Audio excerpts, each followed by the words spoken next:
Hey guys, today we are going to make eggless chocolate donuts. Let's start. Firstly, take lukewarm water, add 1 tablespoon of yeast, add 2 tablespoons of sugar, mix it and keep aside for 5 minutes.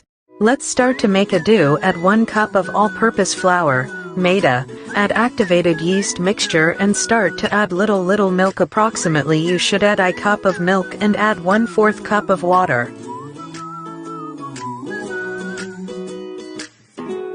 Add pinch of salt as per taste. You have to knead properly, then you will get nice and soft donut, and at least you should knead for 10 minutes. Take a bowl, add 1 tablespoon oil and keep the dough in bowl at least for 2 to 3 hours for rest until it get proof.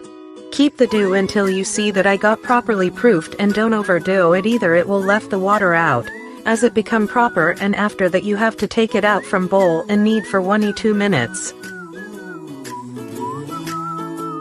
Now we are going to roll with rolling pin or ballon, and after that cut with Donald cutter and then keep them aside for proofing for 10 to 15 minutes. Take a oil and keep it in medium flame and fry that Donald till its color turn to golden brown. Remove the Donalds from oil and keep them aside till it cools down.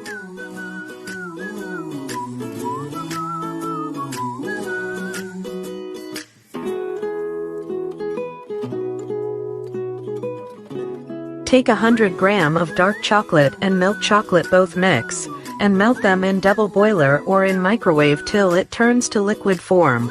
If your Donalds are proper cool down, then dip them into a melted chocolate, and if you want to add some toppings then do that, and after that keep them into a refrigerator.